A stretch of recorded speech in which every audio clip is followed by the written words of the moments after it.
Drafthouse Films recently sent along Dangerous Men on a Blu-ray DVD combo pack for me to review. This was by way of MVD, which makes me believe maybe MVD has acquired the distribution rights to Drafthouse, or maybe it's a one-off.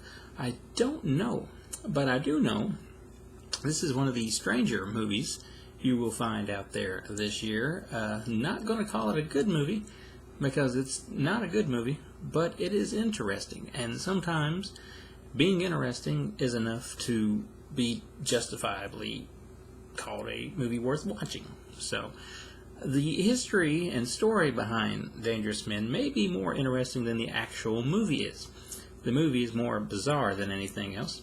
The movie started production, I believe, in the late 70s, was filmed a little bit during the 80s, and ultimately finished up in the 90s, where I think it had a limited release somewhere around the 95-ish time.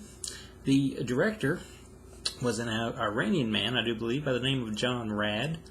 Was not his real name, if you are wondering. And the movie plays off a lot like the movies you see these days, where people try to mimic the old style of grindhousey films. The plot's all over the place. I will try to explain the plot.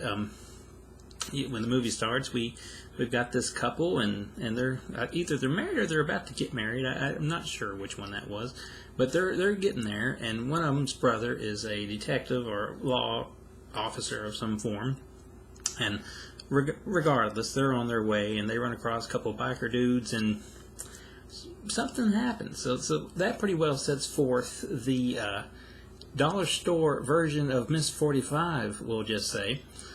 And the detective man is on her trail while she's doing what she's doing, and somewhere along the way, the movie completely loses its track.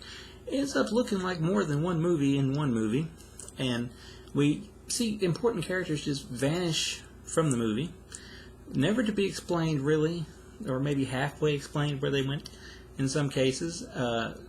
We get a whole bunch of other characters that are in the film for maybe 5 minutes that all of a sudden are treated as if they're really, really important characters.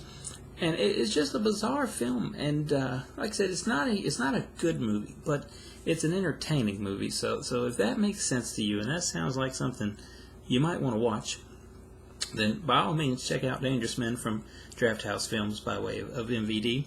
A great release overall, I will say, for it. It's a dated film, but they cleaned it up very well, and it looks very, very good.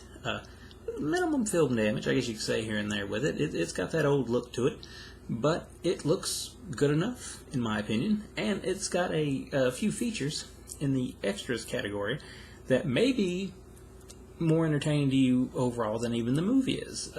Just to name off a few here, we have a 16-page booklet featuring the only documented full-length interview with John S. Rad, audio commentary featuring the Story All Movies authors Zach Carlson and Brian Connolly.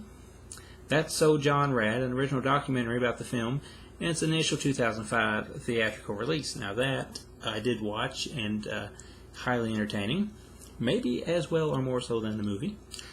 Definitely recommend checking that out. Interview with Peter Paulin, director of photography, rare footage of John S. Rad appearing at local access television.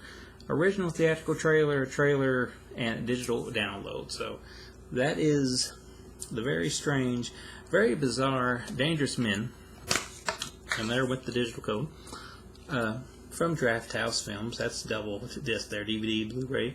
Won't try to remove it because that would just be awkward. There's the booklet, and I don't know why you would want to flip it, but if the urge hits you, there is the very awkwardly photoshopped original theatrical poster there that I won't fully reveal, but it's an interesting one. As I pick up the digital code here and show you, there is a Black Pepper,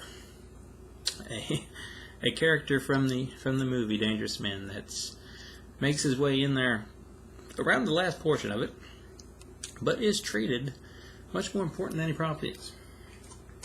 So if you want something strange, if you're a fan of maybe the Miami Connection, Samurai Cop, stuff like that, then you probably will be a fan of this. So there that is.